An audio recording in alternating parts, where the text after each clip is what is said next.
Hello, everybody, and welcome to Nintendo Power Block, episode 164.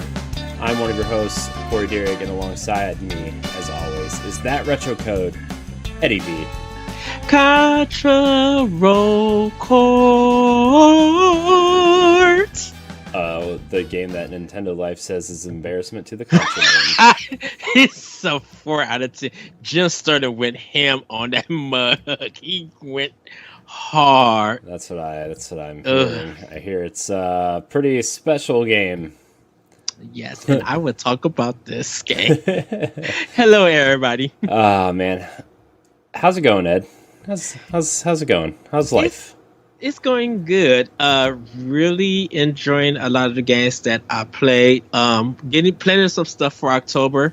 To play and get through. But everything is really, really good. Just trying to get my mind right because I know Dragon Quest is coming out. And then Call of Duty, just so many games and everything. It's just like I know we're going to talk about it on the NX show at some point in the next couple weeks, but that Call of Duty fiasco that's happening right now is I got to read it. I didn't hear nothing about it yet. I know Inside Gaming got a video about it, but I didn't read anything about it. I know the only thing that may be the fiasco was the Survivor Pack exclusive being a 1 year kind of thing for PlayStation players. That's the only thing that I know. It's the Spec Ops thing. It's that whole mode. Yeah. It's a year exclusive. It's a year exclusive. It's literally 1/3 of the game. So, but anyways, we'll talk about that on the NX show. Man, dude, what a week this has been, and it's not even close to being over, right? Like, there's just been a lot of things going on, a few surprises that, happened this week. And I'm trying to re-evaluate a lot of things and seeing what we as a group are going to do moving forward. But that's I want to make every show that we do the best possible show we possibly can. Yes. And when I started Nerds Gone Rogue with Matt, right? Like, my whole thing was, I want to make this a place where people can have a voice and people can have a platform to do something that they have been wanting to do for a while, or maybe they just needed like a jump start or a boost, and yes, I never want to force anybody to do something that they don't want to do, but at the same time, if you're gonna do something, then we're gonna do it a specific way, we had some things, not negative things. I don't want to make this sound like negative things are happening. Just the Nerds Gone Rogue PlayStation show, Nerds Gone Platinum, wrapped their final episode this week, and now I'm going to try to reassess Nerds Gone Rogue as a show and as a platform, and I think that Codename NX is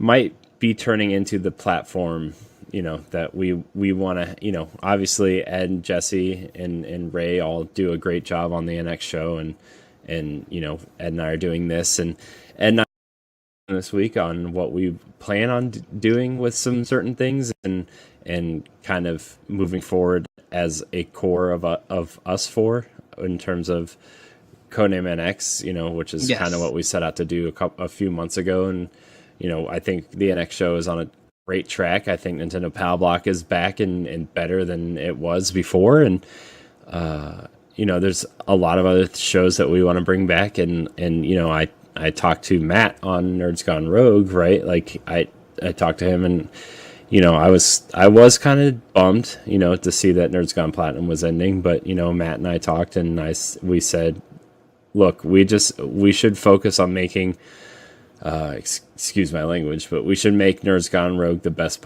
best damn show we can make it, right? And that's what we're gonna do with Nerds Gone Rogue, and Ed and I are going to really focus on Codename NX and making it a stronger platform, a platform where we all can have a voice and do reviews and blogs and vlogs and content and stuff. Yes. And there's a few things that I want to do, personally, that will be connected to Codename NX, right?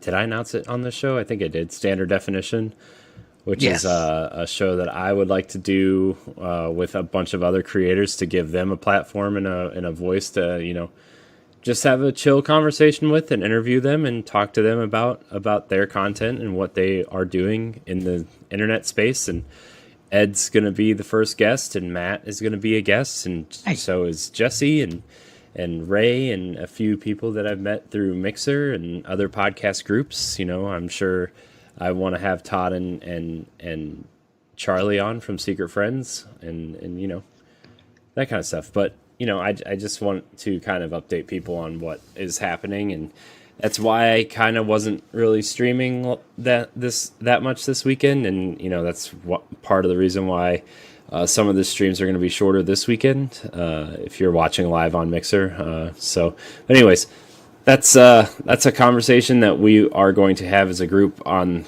the NX show and kind of figure out what we want to do, because we love creating content, and that's we love podcasting, we love streaming, we love making cool Let's Play videos that aren't just Bong Ripper 420 here to do some Call of Duty shooty bang bangs, that was a really bad YouTube impression, wasn't it? This is why I'm not making it on YouTube. No, but in all honesty, we want to, people who have been following us for a while, we want to bring back Pod and Play and Indie Showcase and Squad Goals. And, Jesse and I have been doing some Royale with Cheese streaming. That's going to be our streaming show on Saturdays and stuff. So we're talking about all that and bringing back the movie commentary show and all that kind of stuff. So, we have a lot of ideas. We just have to formulate them and kind of decide scheduling and how we want to do each one and all that stuff. So, so enough boring stuff. We're just going to get right down to it. Housekeeping first. If you didn't know, this is Nintendo Power Block Podcast live on Mixer. You can check us out on mixer.com/CorianHD. And you can catch us on Thursdays at 9 p.m. Eastern Time for about 90 minutes of Nintendo talk. You can also catch the pre-show for the first 20 minutes at approximately 8:40, 8:45. We'll be on chatting, talking about stuff. Usually, whatever's on our mind. Usually, it might not be about Nintendo. It might be. We don't know. And then the after show is our retro games show, where Ed and I will tackle some retro games. Our first real after show is happening right here on mixer.com/CorianHD. Right after this podcast, we're going to be trucking our way through A Link to the Past. So some of us have played it many times. One of us has played it about 1/5 of a time. So very excited, very, very, very excited to get back into that because we originally had it planned for our old stuff and my computer died and everything, so that's another story for another day. Too many stories to tell, guys. Too many. The behind the scenes are just... Oh, man. If you guys only knew. It doesn't run this smooth all the time, guys. So, anyways, if you can't join us live, no big deal. You can find Nintendo Power Block on YouTube, Spotify, and your favorite podcast app every Saturday at 7 a.m. Eastern Time in an edited form. No pre-show and no after show. That is a Mixer exclusive, so you need to be here, or actually you can find the after shows on a separate video on YouTube, to be 100% honest with you. Usually about a week later, so I can get it all edited and cleaned up and stuff. So if you want to watch it live, gotta be here. So here. Anyways, make sure you stay tuned in for the after show where Ed and I play classic games, yada yada. We are going to take your questions during the after show in the Mixer chat. You can also follow us on Twitter at Corey and HD713. That's me, and at that retro code. That's Eddie V.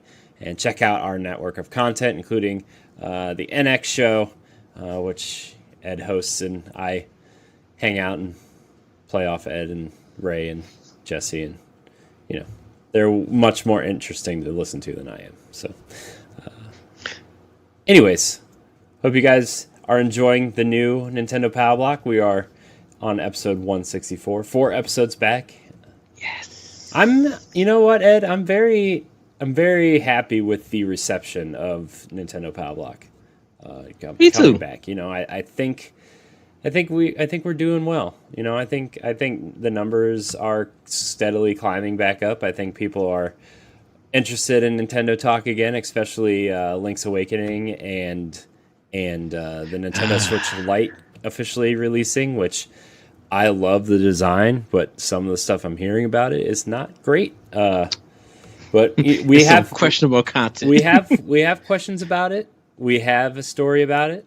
Although I kind of saved the story to go with the question, so we have a lot of stuff to cover today. We are talking about the Mario Kart steering wheel. We are talking about Mario Kart coming to iOS and Android in a weird way.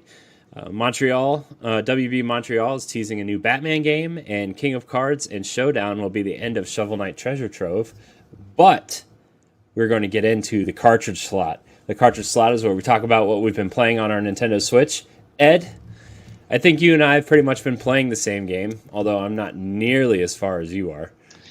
Yes. So, Ed, tell me a little bit about Link's Awakening, please. So, The Legend of Zelda Link's Awakening is a fantastic game. Definitely deserves this Game of the Year nomination. I have 2 more dungeons. I have the 7th dungeon to do, and then the final one. Did you do the color dungeon? I did not do the color dungeon. It's in there. Yeah, it is in there. I found it. I just need to go in and do it. I literally... so I was off on Tuesday, and I literally probably spent all of my Tuesday just playing Link's Awakening, like not getting to anything else. Smart. I did buy Contra Rogue Corps, I am going to talk about. Oh boy! But I focus mostly on Legend of Zelda: Link's Awakening. And it's really good. I'm not even mad about the frame rates and dropping the stuff. Like, it really wasn't bothersome in there or anything. It's just like, it's just a little bit slow down, and then it catches up and you just continue with the game. So I mean, the game looks beautiful. The bosses are really easy, and I think that's because of the Game Boy version being easy. So I don't think people would have a hard time getting through this game. I think if you're going to play a Zelda game that you think that you're going to really complete, I would definitely say Link's Awakening is there. It's a great balance and challenge and difficulty. And when Link falls down the hole, and his sound effects are so cute. It's like, ah! It's so funny because like sometimes you try to jump over them, and then you just fall, and it's funny.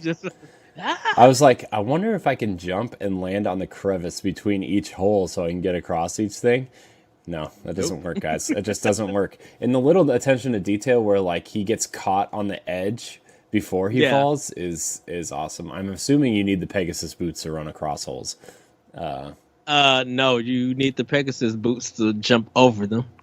Well, same thing. It's all the same, right? No, if you run into the hole, you go fall. No, you just run across. It's like when you run across the water. Good luck with that. So, anyways, continue, Ed. Yes, but beautiful game. I hope that I could find a poster of this title, of the cover, because I really want one. I really want a poster. I didn't do none of the amiibos. My Link amiibo is still in this box. I have some other I have some other ones, and I haven't built the dungeon yet. But I kind of, it's kind of going to be sad when I beat this game because I know how it ends, but I want to see how this reimagining really looks when it's done. Because there are a lot of people who literally finish it. My goal was to finish it that Tuesday, but unfortunately, it didn't happen. Well, I need to finish it before Tuesday because you know what Tuesday is for me. Yes. Dragon Quest. Nope. Dragon Quest tomorrow. Tuesday is Destiny Day. Oh, Shadowkeep. Yeah. Shadowkeep. Yeah. Shadowkeep. Oh, I forgot that. Yeah, I forgot that comes out. Not Shadowkeep. Dragon Quest. I forgot that tomorrow's the 27th. Yeah. So it's happening. It's happening. I can't wait though. I might have to hold off on it, but I do want to play it. I will probably try to get it at some point in the near future. Yeah, Dragon Quest S Definitive Edition I am going to get, but I'm going to wait for that. I think so Corey, be happy about this. I'm gonna pick up Shadowkeep next Thursday. Did you finish the other stuff? No. Okay. Contra Rogue Corps. I gotta work on it. So I gotta put Destiny in. Hey, no, look, it's cool. It's cool. It's I get it. It's fine. Just okay. So, but before I get into Contra Rogue Corps, I did play a game. I actually bought a game called Detective Doolittle. Detective Doolittle? Was this like yeah, Dr. Doolittle? Or Detective Doolittle. It's it's like I think I paid like $1.49 for it, some change. It's only one case. It's 2D sprite based. And you are like an African American dude with his afro, wearing glasses, and you have a squirrel, and you're going around the neighborhood trying to find out who came into your house and stole your pine nut chocolate cake that you was going to give to your friend.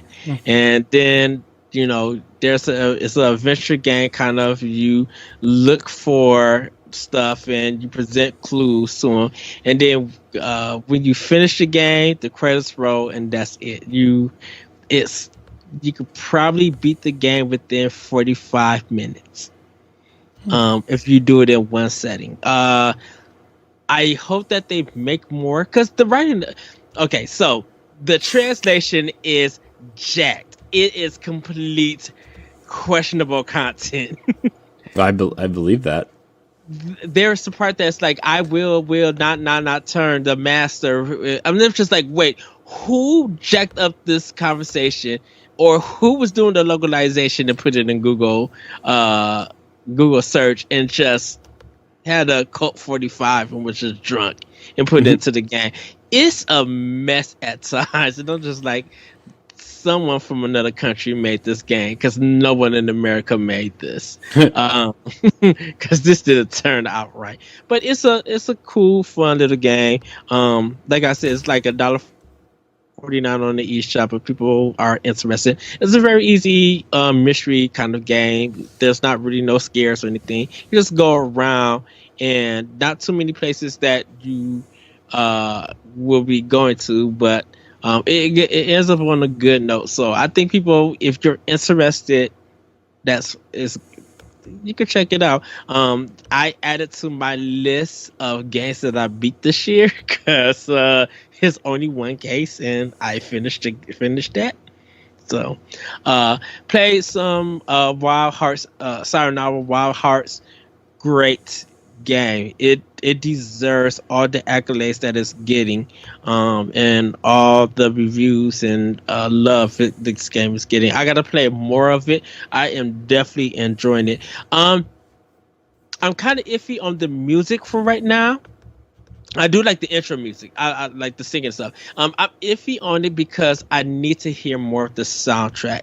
Like I know it's a like synth pop album, but I'm trying to find out where the pop part comes.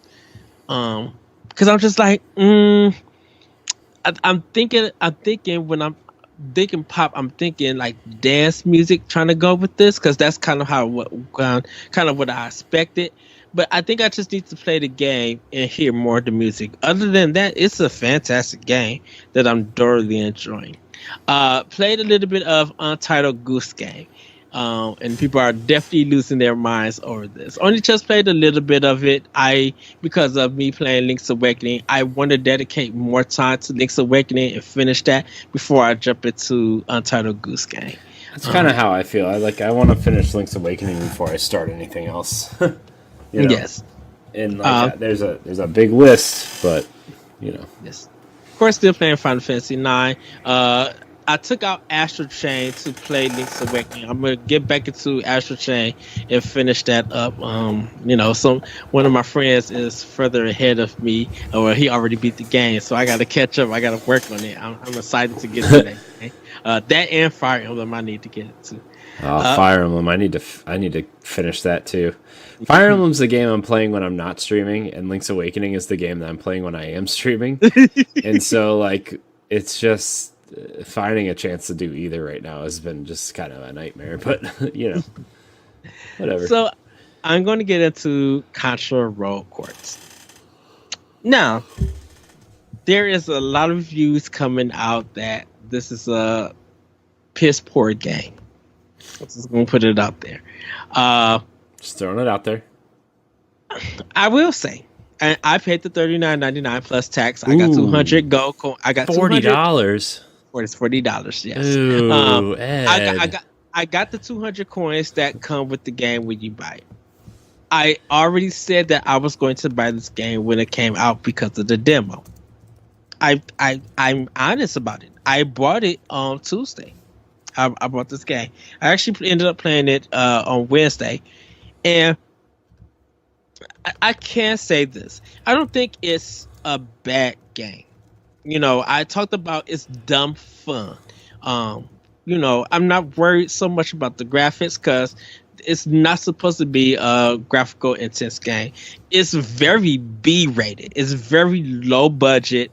And I would say that if you are interested in this game, wait for it to go for $19.99. Do not buy the season pass because we don't know what that season pass will include. But if Konami dropped this to $20 or even it goes on sale for $17.99, whatever the price is, if it's below $20, I say go pick it up because once again it's dumb fun, just shooting, and I can understand you got to take breaks and stuff and limit and everything, but it has some role playing game RPG mechanics with like leveling up your guns and stuff, and you buying different equipment and everything. But I think what I enjoy is that it controls fine. The shooting, I love the fact that controls fine. It controls fine as in because of them having that you just can't shoot all around and stuff. It's like a 3D version of Graceful Explosion Machine, where if you use one weapon, you have to switch the other one so that weapon that you just used recharge. It makes you mix it up from here and there. With Contra Rogue Corps, because you have to dash, jump, switch weapons, use a bomb, use your special, pay attention to the screen, move out the way when it comes. There's a lot going on and a lot multitasking.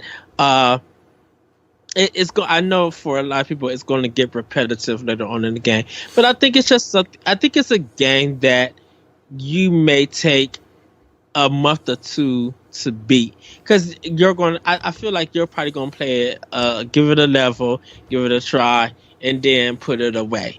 I think it's a time waster kind of game. Well, to be fair, I'm not gonna play it at all.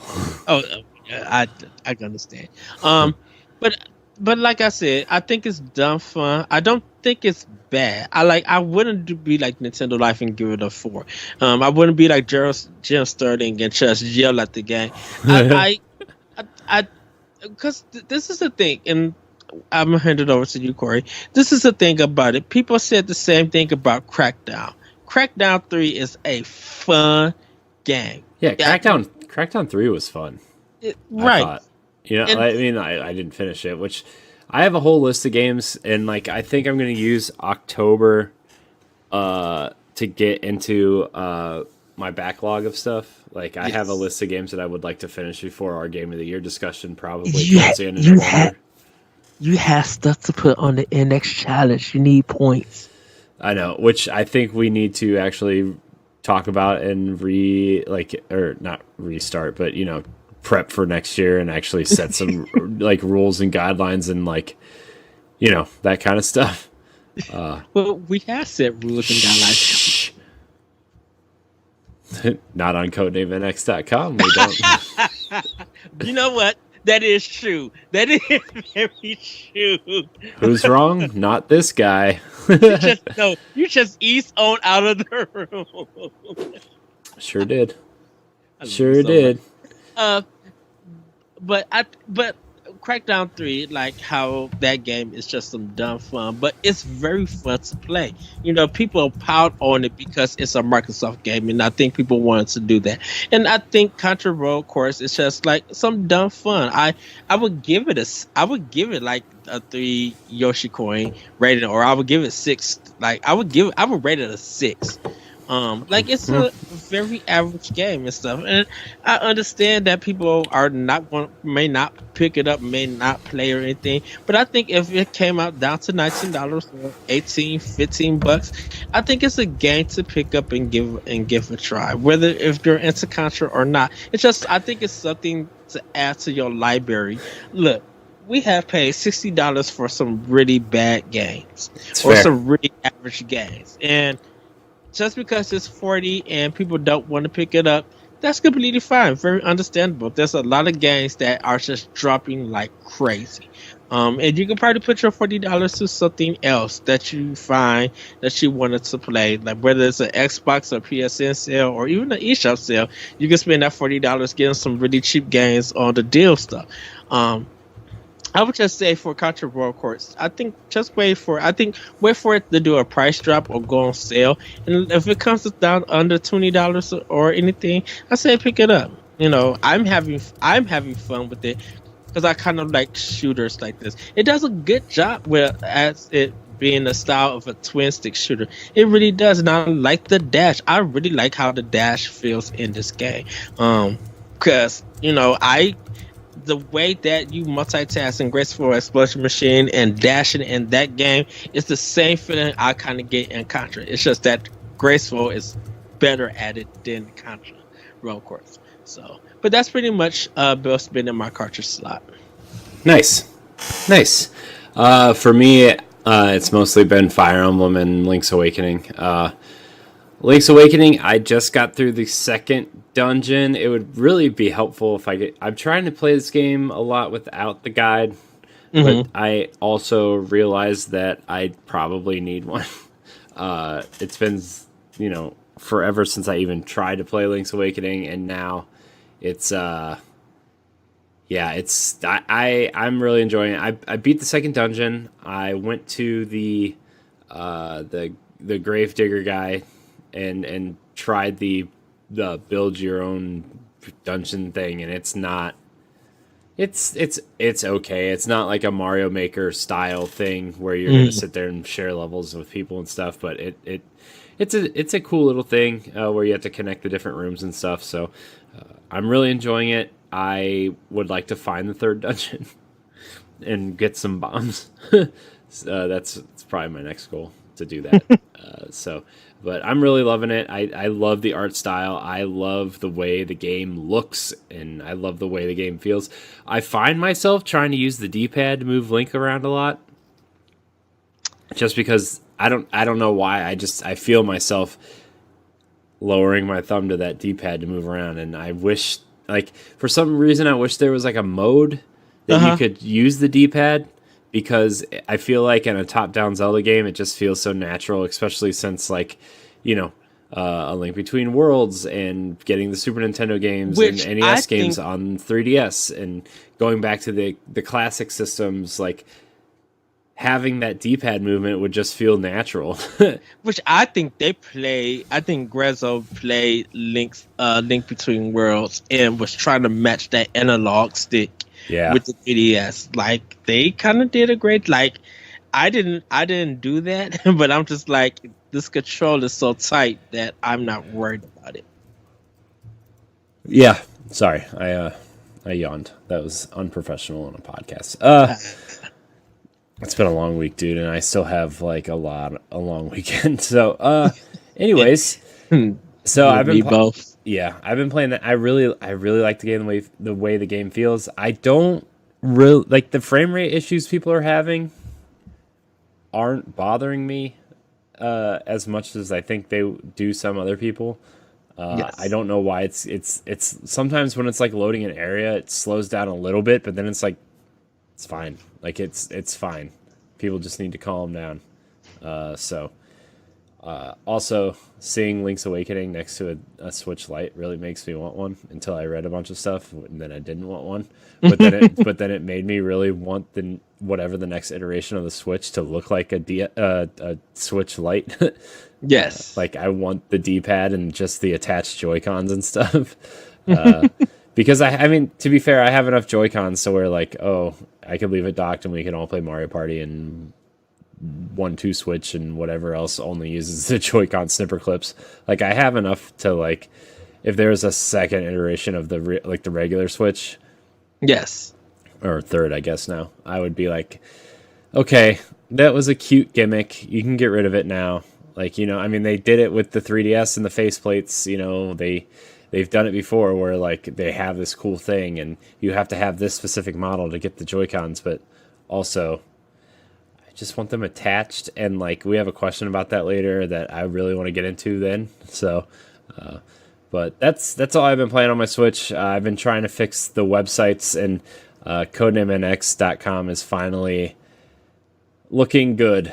I think at least. So I hope everybody checks that out. Right now, it's just some some podcasts and some E3 coverage and one of Ed's articles that I need to add a thumbnail to, and that's it.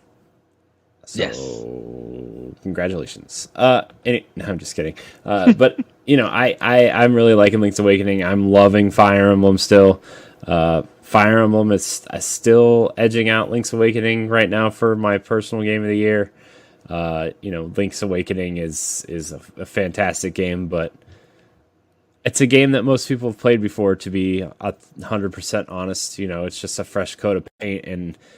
I mean, it's really adorable and it plays way better and like the graphics are amazing, but Yes. essentially it's a remake, right? So I don't know how I'm going to balance that in our Game of the Year discussions, but I think I will put it as the fourth best Nintendo game that I played this year. Like I think mine is Yoshi's Astral Chain, Fire Emblem, Three Houses, and then Zelda. If it comes to Nintendo games, sorry everybody, I still haven't popped in David X Machina, and I got to. I'll talk about that next time. I promise. I'm sorry. Link's Awakening is just addictive. So it's all right. It's all right. You know, it's fine. Anyways, we are going to get into the news here. Our first story comes from Nintendo Life, as most of our stories do. Mario Kart is getting an officially licensed steering wheel for Nintendo Switch. Pre-orders are available now. Gaming accessory maker Hori is set to release a Mario Kart racing wheel for Nintendo Switch. It has been revealed 2 different versions of the wheel will be available, one being described as a standard model and the other being more expensive deluxe model. The accessory will reportedly be compatible with both Nintendo Switch and PC, with functions from Switch Joy-Con and Pro controllers being available as standard. It also comes with a foot pedal that you can see in the image below. So, yeah, there's a super deluxe. Okay, so the regular model looks like the kids version. It looks like a plastic kind of.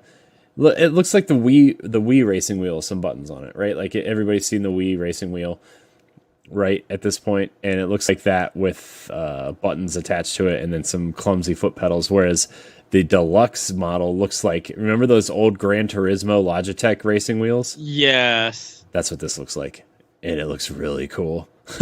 I have zero need for it, but I really want one.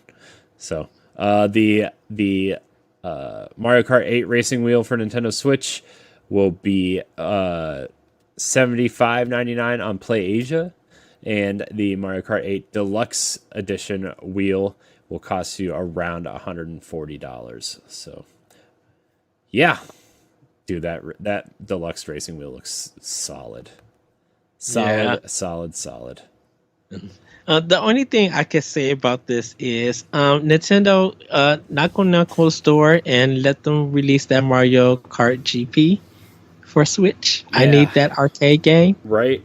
Like, oh, man. Yeah, can we please get, like, some more Mario Kart on the Switch, please? Like, I love Mario Kart 8, but I've been playing it for, 6 years at this point? Can we get, like, Mario Kart World or Nintendo Kart or something where, like, we have all the Nintendo characters and we have a bunch of remade Mario Kart levels from all the games, and, like, you know, maybe it's like a free-to-play model where you get 8 tracks or whatever, and then you can piecemeal the DLC. Like, can we just get something cool like that instead of, you know, the next story coming from Game Informer, which is Mario Kart Tour is now available on mobile devices, and this is kind of like a really weird thing, and maybe this is the route they might go with Mario Kart in the future. I don't know, but the story from Game Informer goes as follows. Recently, Nintendo has made a big push on mobile. Dr. Mario World is a good game, but today Nintendo has added another game to its mobile roster, Mario Kart Tour. This new Mario Kart mobile game lets players race around both new and classic courses, and it's free on Apple and Android app stores. Unfortunately, the game doesn't include multiplayer at this point, but this feature will be added in the near future. So, this goes on.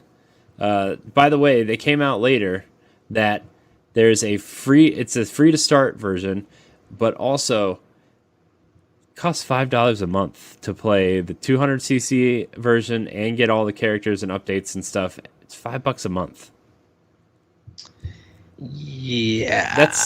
I mean, I'm not like a big mobile gamer, and like, I know they do some weird pricing structures on mobile games, but like, why would you go $5 a month for Mario Kart Tour when Apple Arcade has hundreds of games on it for $5 a month?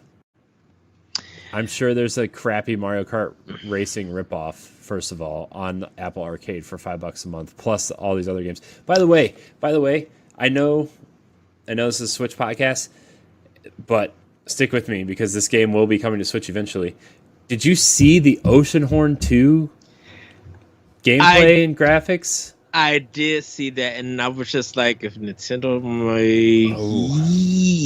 hopefully they don't sue for this. Oh, but it looks awesome.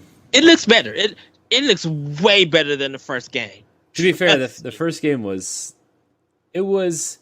okay as an introduction. We'll leave it at that. It was. I mean, they tried to make a mobile Zelda game, and then they ended up porting it to consoles. And like, as a mobile Zelda game, quote unquote, it was a good mobile game. But once you stack it next to, like, now you have like Link's Awakening and Breath of the Wild, and you're like, oh boy, this is like, it. Don't get me wrong, it's a good game. Like, I played it and it was fun, but like, it was really simple. It was really simplified, and like it. This game looks legit though. I think, I'm clearly taking after Breath of the Wild. Clearly, yes. I even hear the main character's name is Dink, or Rink or Fink. Not Link, though. You want to know what the funny thing about this Oceanhorn 2 game? So, if everybody remember the guy, he destroyed his PlayStation 4 because there was another game that looked something similar. That anime kind of Yes. looked like Breath of the Wild to an extent. Yeah. And folks went off and had a field day and voiced their opinion. No one has said that same argument for Oceanhorn 2, in a sense. Yeah, I see that. I don't care. You know what? Games are going to copy games. They're going to copy games. They're going to copy games. And, good for them. That's all I have to say. Yes. Yeah. But Mario Kart Tour, $5 a month, that's questionable to me. Also, something that's questioning a lot of people, Ed. And the only reason I have this story in PAL Block is because the 3 of the 4 games are on Nintendo platforms. So, we're just going to go from there. Batman Arkham Origins team has teased a potential return to Gotham. This comes from Game Informer as well. Rocksteady's Arkham series supposedly concluded with Arkham Knight, but there's always a chance for side stories, prequels, and new beginnings, etc. Developer WB Games Montreal already made one of these things, a prequel game called Arkham Origins. Why not make another? In celebration of Batman's 80th anniversary, WB Games Montreal released a video of the bat symbol projected on a building. If you don't blink, you can see symbols appear in this video for just a flash. Tease implies this studio may be working on something new in the Batman universe. Then they show the video. Twitter users have figured out that the video contains 4 different symbols, but none are known in the Batman universe. WB clearly wants people to investigate and try to figure this out. Actually, a lot of people are a popular theory, which is also likely, is the symbols pointing to a secret society like the Court of Owls or League of Assassins. One symbol also looks like Azrael. So, for people who like Batman and know that stuff, might be getting another Batman game.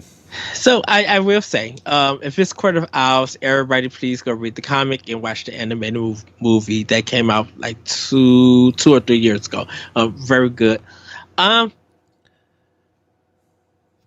think I'm over the Batman games. I mean, I feel like Arkham Knight was not it wasn't received like they wanted it to be, I don't think. Yes. I feel like maybe bigger isn't always better, and I think you and I both agree that Arkham Asylum is the best one. Yes.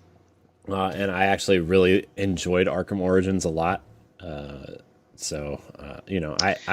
like that game. I know a lot of people don't care for it, but I also think it's because it's not a Rocksteady game and people just give it crap. I didn't give it crap. I think I just didn't commit enough time to it. Also, maybe I'm a little biased because I played it on Wii U and I was like, man, a cool game on Wii U, sweet. I played it on Wii U and was mad that they cut half of the deal. In fact, they cut the DLC. Oh, they didn't publish the DLC, which, to be fair, people will argue you didn't miss a lot. So pretty much, yes. So, yeah. I think I'll wait to see what Rocksteady announces and stuff. If they decide to do another Batman game or even Nightwing or something like that, I'll give it a try. But it's just like, what else new do you guys have that's going to really make this game more appealing? Graphics, probably some gameplay changes. I'm just like, this is Batman, or it's part of the Batman universe. So I'm like, if nothing has improved, and you're just only refining stuff, I think people might be like, okay, I did get my full, because this is the same thing. So to me, it's a way to see approach to it. So yeah, no, I get it. I I think, a new Batman game. I think if they here's the thing. I think if they get away from the Arkham stuff and they make it their own Batman game, maybe something along the lines of fan favorite stuff like the animated series, or kind of have like a Wind Waker-esque art style, or what I mean, go more towards the animated series. I'm not saying like a Wind Waker type art style. You know what I mean? Like, yes, not super gritty and realistic like the Arkham games were. Which, don't get me wrong, great. Like the style enough, but like give it something different to set itself apart. Even if it is a sequel to Arkham Origins, it's just so people aren't always comparing. Because like that's the thing I hate about like when studios do like a spin-off game and it's not the original studio, and people just kind of get angry for no reason. Like it's just appreciate the game. People have worked really hard on these games, and like, yeah, I get that some games are bad, but like just appreciate people. Yeah, so, I agree. Yes. So I mean that's just me. I just want I want everybody to be happy and just get what they deserve, and I think a lot of game developers deserve better. So, but anyways, that's just me. So, Batman coming soon, maybe. All right, our last story comes from Nintendo Life, of course, about one of my favorite games of all time.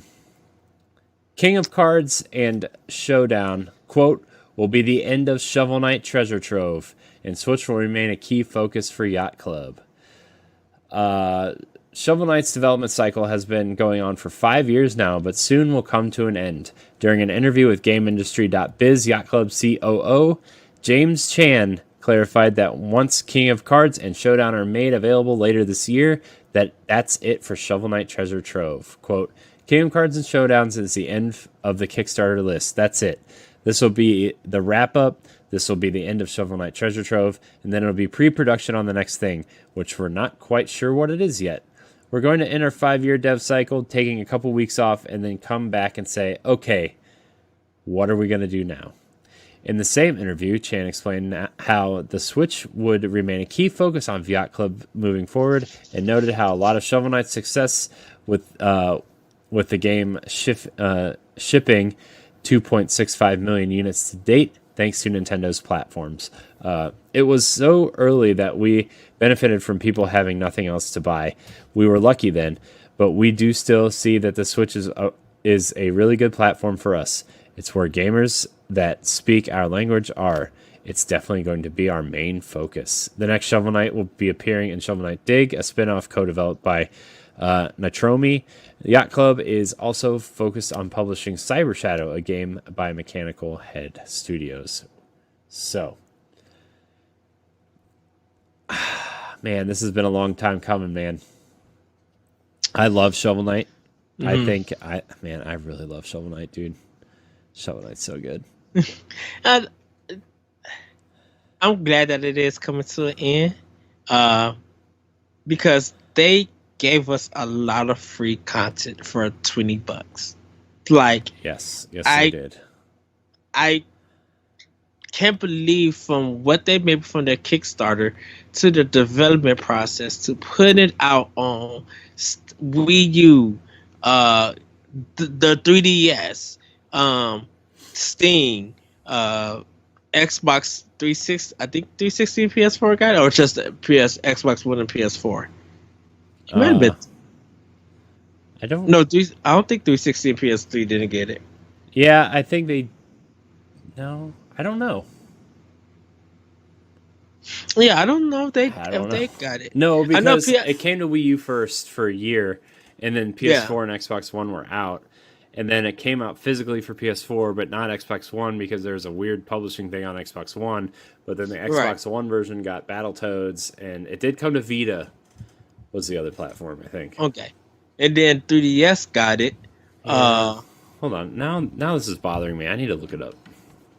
And then, of course, because when the when the Wii U version came out, it also came out on Steam, on PC. So, and that was just like the hotness for the weekend. And it just continued to sell and roll out and get nominations and stuff. but I'm glad to see it go because they're going out in the right way. Um, and knowing them, they probably had a lot of ideas in their mind. I really think, and probably this is gonna sound really crazy, so people stick with me. You know who I am. This I means it's going to be think the most normal thing Ed's ever said. I really think they've been fooling around in Super Mario Maker 2 level design. They're Oh, probably been getting they have. They've crazy. posted levels. Uh, I think they have been thinking of some stuff, um, testing out gravity and how things would look if they were able to design it. Like, I think they've been playing around with level design, going back to the drawing board, fixing some stuff, and then I think they're going to be like, okay, we kind of got a feel about it, so now let us put our spin. We know how to develop this game, what we're going to make. Now, since we made all this money and stuff, we could go in and make our next project. Mm-hmm. Like I think, and they probably been playing other games. I mean, still working on Shovel Knight, getting that all together. But I think they probably been playing other games that's kind of like wild them and stuff. So Yeah. So, yeah, Shovel Knight is coming to a close. So no, I just need that date for December so I go make sure that I have my physical copy and amiibos. yeah, Like, those amiibo, man. I need those. I need those. like I need I'm those. I'm ready to put down $50 for this, and I can't help it. I need it. I need it. So, anyways, Shovel Knight is a game that you should own regardless of platform. By the way, Ed, here's the list of platforms that has Shovel Knight. Are you ready? Yes. Okay. Wii U, Nintendo 3DS, Amazon Fire TV, Microsoft Windows, Nintendo Switch, OS X, which is Mac, Linux, PlayStation 3, PlayStation 4, PlayStation Vita, and Xbox One. 11 platforms. Yep. Also, apparently, they are trying to get it onto iOS and Android devices by the time Treasure Trove comes out. Probably be part of Apple Arcade, to be 100% honest with you. Yeah. So, all right, Ed, we are going to drop the what's out this week, notable games that are out this week. Star Wars Jedi Knight 2, Jedi Outcast, the port from Raven Software is out. Northgard, which is, I think it's a strategy game. It is. It's a strategy game. Is out. Contra Rogue Corps, which Ed talked about at the top of the show.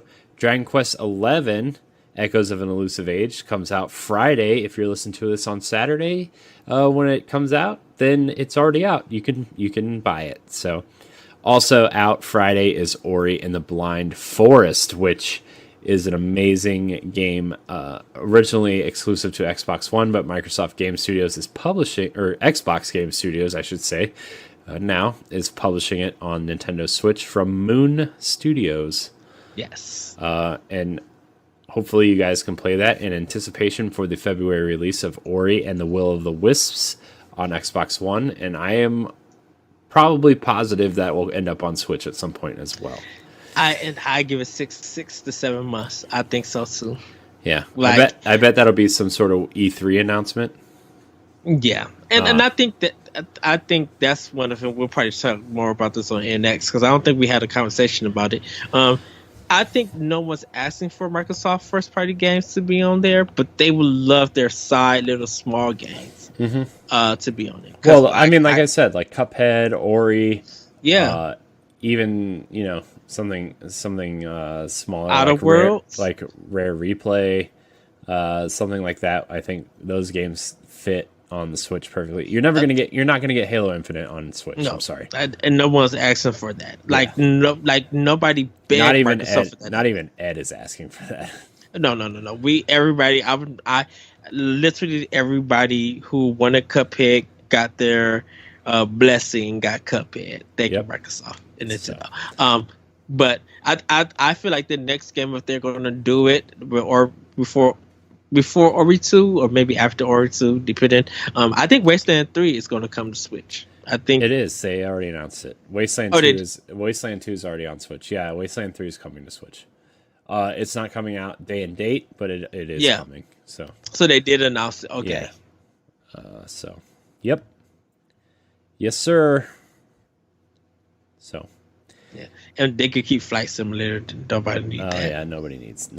Jesse want Flight Simulator. Well, not us. To be fair, Jesse is a little weird. So that guy. Just kidding. We love Jesse. Yeah, Dragon Quest 11. I think. What's your pick of the week? I think Dragon Quest 11 is mine, but followed closely by Ori, for sure. Mine's gonna be Ori, followed by Dragon Quest, and people could wait for Contra Rogue Corps. There is the video of Northgard, so you can check that out. And everybody says, shout out to Trey from Nintendo Domain.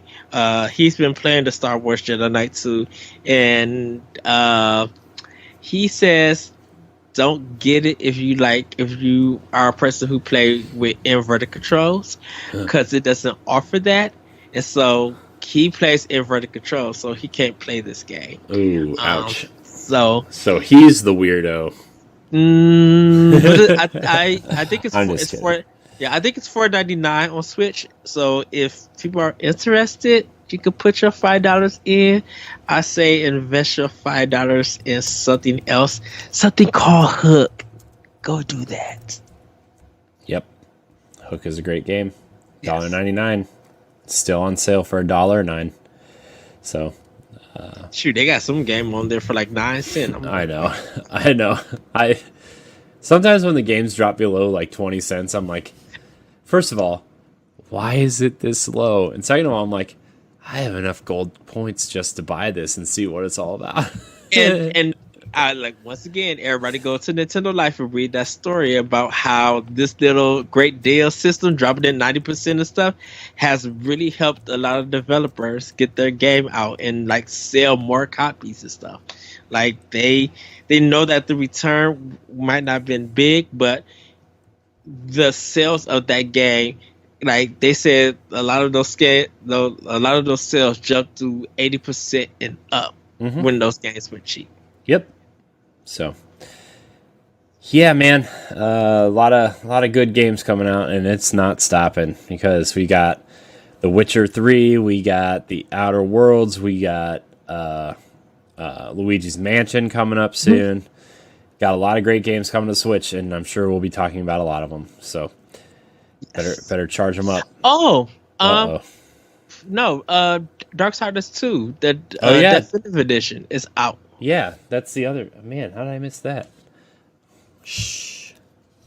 How did I miss that? Fight and Rage. Yeah, that's the game that I want to check out. All right, Ed, we're going to move into question block. Yes. Remember, you can email us at nintendopalblock@gmail.com for us to answer your question, or look for our question threads on Twitter and Facebook. You can also comment and reply to those threads as well. We also urge you to go to Apple Podcasts or your podcast service of choice, or Spotify, and rate us and review us on those platforms as well. Really appreciate it if you would do that. Give us a nice review. Give us those 5 stars. Yes. Would really appreciate it. So, but you can email us at nintendopalblock@gmail.com to answer some questions, which we're going to do right now. Also, you can join us live in the Mixer chat, just like Starburst and Clues are, and John Burrs and Juan. You can join us there and ask us questions as well. So yes, we will, if we have time, we will get to try to answer most of the questions, if not all. So our first question comes from an email from Casey McHale. He asks, do you think whatever the Pro iteration of the Nintendo Switch will have removable Joy-Con? Do you think they'll have options? No and no. I don't think they will either, because I think the Joy-Cons are the selling point. Like they're one of the key selling points of the Switch, right? You can take them off the system and put them into the Joy-Con grip and use it as a controller. You can switch colors, which is another big thing. Yes. The Joy-Cons are not Xbox Elite design controllers. You know, that's an understatement of the year, guys. Understatement of the year. well, I mean, talking about like switching stuff out, I think Nintendo's just like, we already got our design. Only thing that we can do is work on it, and improve it, make it bigger. Hopefully, it does some more things. Other than that, it's just some better hardware.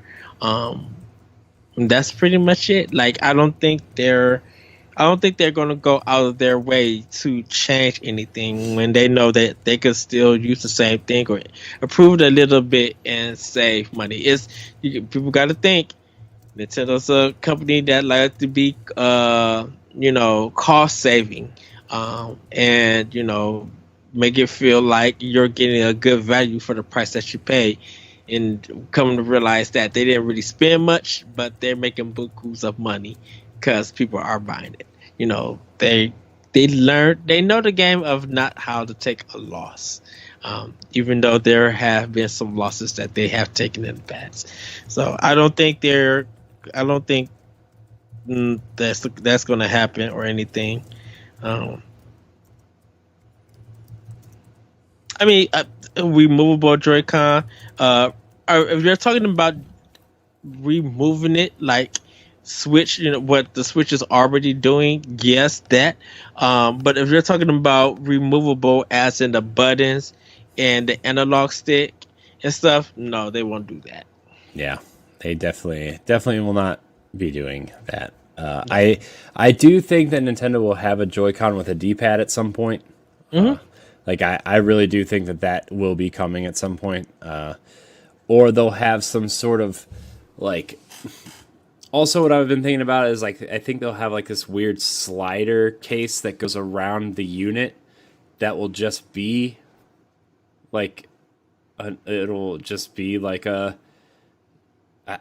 I don't know how what you say, but it'll have like the Joy-Con. It'll have the Joy-Cons connected in a case, where you just slide the unit inside instead of just the two removable Joy-Cons.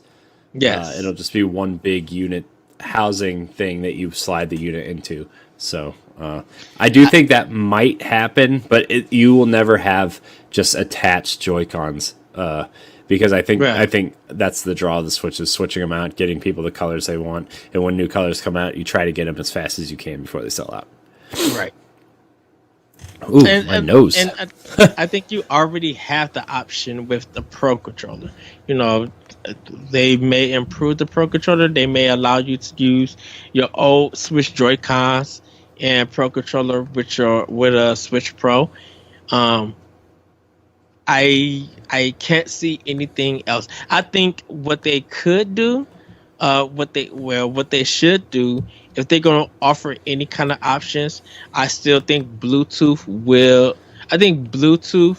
would be a good option to have for the Switch, where it's not just doing, voice chat and everything. They already got the app for that. But I would love to really have my Switch connected to my Bluetooth speaker and be able to play the music out of there. It would be cool to be gaming with some guys or some gals with the crew, and we vibing out to some Sayonara Wild Hearts, or just Shapes and Beats, or the Smash soundtrack, or if you feel like that you really want to get some good sleep, and you could put the Legend of Zelda soundtrack on. I would love for them to have that. Yeah. For me, I think I would really like a revision to the Pro Controller more than I would like from the Switch itself. Mm-hmm. I would really like a headphone jack in the bottom of it, even if it's just for listening to the game instead of because have a kid that sleeps and I can't have the TV up loud, and it's annoying, like, to be 100% honest, when I want to play the game on a TV and I can't because there's no headphone jack in the controller to listen to the game. So because I literally play Xbox and PlayStation now with a headset just to hear everything get clearer. Yeah. So, but we're going to move on to the next question. We actually have a question in the Mixer chat. Mr. Clues, shout out to Mr. Clues. How do you feel about Mario Kart on mobile? Just wondering. We talked a little bit about this earlier, but for me, like, I think Mario Kart on mobile is a smart idea, but what they have, how they're going about it is I think it's way overpriced, especially with Apple Arcade now coming out. Like, I think it's weird. The pricing model's weird. The locking certain aspects of the game behind the paywall is, like, I know that's kind of, you can be on one side or the other, but, like, I think that's kind of weird. Especially like the 200cc mode, like, that's just a weird anomaly. If and without multiplayer online, it's like, what are you paying for? Like, I get the appeal. Like, I think Mario Kart is a great experience that people should have with them at all times, but also Mario Kart 8 Deluxe is that's on what I was Switch about to, that's that you can take with you. like And they just came out with a smaller Switch that actually fits in your pocket. Like, I say pay the $60, or if you get it on a discount, fine. And just play Mario Kart 8. Like, if you really want to play this mobile game, that's fine. But I think you would get more value and more entertainment out of playing 8 instead of playing on a mobile game, because they're charging you to play a fast mode that you can pretty much get free in Mario Kart 8. And it's challenging with the computers and stuff, but, like, you could take the Switch Joy-Con and hand it off to somebody and play it on the go. Like, you get more. I think you get more entertainment playing on the Switch version than you would on mobile. So, if you think that you need this Mario Kart on mobile, take it. If not, skip it. Look, it's free, and, like, it's fine, right? Like, it's free. Like, the $5 a month just gets you, like, the stuff that's coming later down the road, and it, like, can always wait too. Like, if you think it's worth the $5 a month, then you do it. But, like, for me, Mario Kart 8 Deluxe is on the Switch. I already own it. I don't need to pay $5 a month for more Mario Kart when I have arguably the best Mario Kart already twice. Right. I paid $60 for it twice, once on Wii U and once on Switch, and not paying again. I'm sorry. Yes. I did download it. I do want to talk about it. I'll probably talk about it a little bit on the NX show, but I just haven't had a chance to sit down with it. So and also, if you got $5, team up with somebody, get a family plan, and hopefully Super Mario Kart. Play Super Mario Kart for the Super Nintendo Online. Yeah, that's the other thing too. Is, like, Mario. If you want, and that's for a whole year. Yeah, if you want another Mario Kart experience, like, it's on, it's on already. So it's on Switch, the SNES Online stuff. So yeah. Anyways, we're gonna go on to our last question here because we have a really fun after show planned for everybody. Do you think this comes from Matthew Fallnacker? He says, do you think Nintendo first-party studios should be individualized in recognition the way that Xbox Game Studios and Sony Computer Entertainment Studios are? Who is Nintendo's Coalition? Who is Nintendo Santa Monica? New listener and love what you do. Okay, so let me tackle this one. You have to look at it. You have to kind of look at it this way. Nintendo, we already know who some of the games come from. Like, if you just look at the title, what developer or what portion of Nintendo is coming from. Like, Splatoon, we know who they're coming from, the Splatoon team, even though they have a name. The Xenogears series is coming from Monolith Soft. Metroid has been moved around in some sense, but they did lead Metro Other M to Tecmo, but Retro took pretty much over, and they also used that one Mexican developed Mercury Steam. Sorry, they used them for that remake. Look at Grezzo, who was kind of unknown kind of company, but they made Link's Awakening stuff. Nintendo has different companies who they work with within their own company and outside. So trying to individualize them or anything will kind of be difficult. You just got to follow the franchise that comes from Nintendo if you know who that company is. I also think that like sorry. I also think that certain franchises are attached to names instead of studios as well. Like Miyamoto is clearly attached to Mario and Pikmin, and Anuma is attached to Zelda, and Sakurai is attached to Smash Brothers and Kirby or Kid Icarus, right? And Iwata, was attached to Kirby for a long time. Like, and then you got companies like the Pokemon Company and Game Freak doing Pokemon. Like, I think the more you think about it, the more you realize that there are companies and names attached to your favorite franchises. They just don't brand like.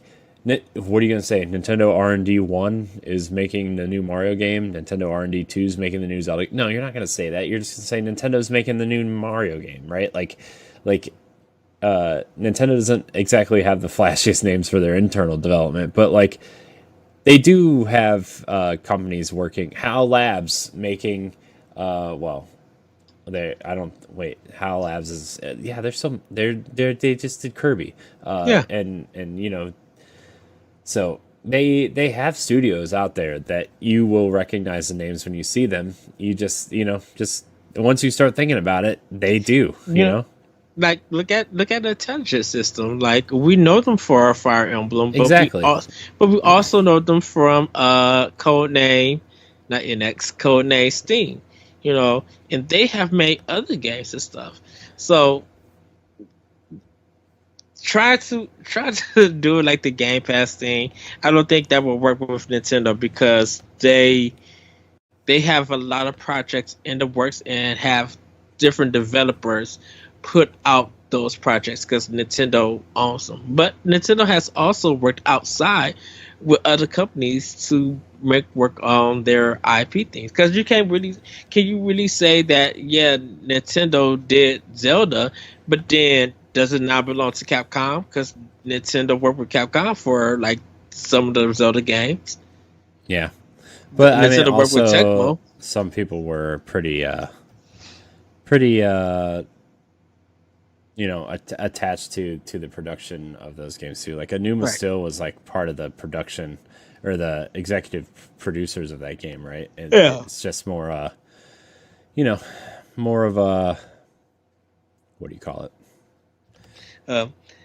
I think Nintendo doesn't have a coalition, and they don't need them, right? Like I just feel like Japanese development is so much different than Western development, and like even Sony, like they're so westernized at this point that they like look at the PlayStation 4 launch. They launched in North America before their home region, which tells me like Japan doesn't care about consoles. That's why the Switch is selling so well. That's why the Nintendo Switch Lite sold so well there. That's why the Vita still continues to sell there, for Christ's sake. Like they don't care about the home console, and that's I think that's why the Switch is the Switch, is because they want to give their home, like, because Nintendo still really respects their home territory, right? And how they play games over there, and like they're thinking about how can you play games on the train, or sitting in a cafe or in a restaurant or an arcade. Like they're still thinking that way, which is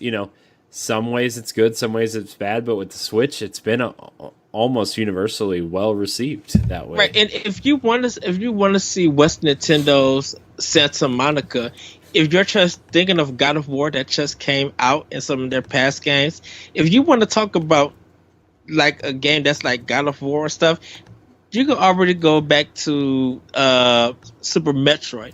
They put a game in this like sci-fi atmosphere that was real creepy and everything, and was able to tell a story with using no dialogues, no cinematics. The coalition in Santa Monica and a lot of Sony's companies now, Sony and Microsoft companies now, they need cutscenes. They need to make their story big and grand. And Nintendo could just literally have one of the developers really tell a simple story without having any of that. Yeah. And it would give the narrative of Cross and stuff. So Nintendo doesn't need to have that Santa Monica. What Sony needs is what Nintendo have. Can Santa Monica actually do something that's like a Legend of Zelda: Link to the Past?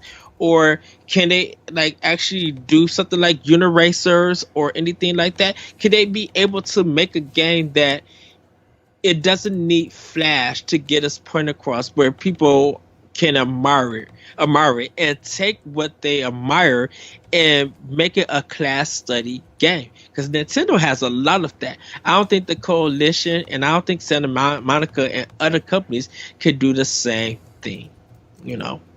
Yeah. Well, I mean, I don't think like comparing Nintendo to these, everybody's developing on their own schedule, on their own time, on their own, development cycle. And I think that's why we love playing these games, is because like we get so many different games. So, yeah. But Ed, I think that was a good show. Yes, it was a good show. Yeah, I want to thank everybody for watching here live on Mixer. We had quite the chat going. Pretty excited to see people kind of flooding in and out here. I want to thank everybody for the follows and for the subscriptions and the other things happening on the other platforms as well. I want to thank everybody for subscribing to Nintendo Power Block. Ed and I are really proud of the return. And seeing the show kind of starting to grow on Spotify and Apple Podcasts again, and seeing the analytics kind of grow makes me happy that people still want to listen and still are interested in Nintendo news and stuff. Ed and I started the show when the Wii U was kind of on its way down, which was probably not the smartest time to start a Nintendo podcast, but look, Ed and I are diehard Nintendo fans, and we brought it back because we feel that our followers and our community loves Nintendo at least half as much as we do. So, Ed, I don't say this enough, but I really appreciate you, and I appreciate the work that we've done together and that you've done in particularly, and Nintendo Power Block is something that I'm extremely proud of, and it wouldn't exist without you. So, thank you for having me. I appreciate Ed says this time.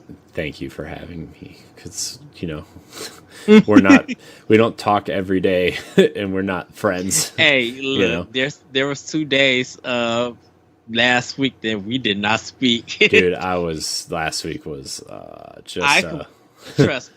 I completely understand. My mind was framed was just like I didn't reach out or anything. I was just like, I'm too focused on some other stuff. Yeah, so. And some days I'm just like, it'll be like super late at night. I'll be like, Edward, and then I'll pass out, and like 4 o'clock in the morning Ed will reply, and then I'll reply at 7 o'clock when I wake up for work. So, but anyways. I want to thank everybody for watching. Remember to like, subscribe, share, follow, rate us, leave a nice rating and review on Apple Podcasts or Spotify or whatever podcast service you're listening to us on. Helps with discoverability. If you're listening to us on Mixer live right now, give us a follow. Give Delirical1 on Mixer a follow. Give me a follow as well. Follow us on Twitter at CoreyNH2713. That's me. You can follow Ed at That Retro Code. Download Edward's podcast, Optional Opinion, where he goes and has some really interesting insights on games and other things happening in the pop culture world. You can check me out on Nerds Gone Rogue and the NX Show, both of us on the NX Show, actually, where we are joined by Jesse, Douglas, and Ray Apollo, the Streamers Champion on Twitch. You can download that show on Spotify and podcast apps as well as watching it live and all that other stuff. So thank you guys so much for watching. Sorry that outro was really long. I kind of got lost in the outro here. So thank you guys so much for watching. Until next week, we love you. Oh, also stay tuned for the after show if you're watching live on Mixer. Oh, bye everybody. Woohoo!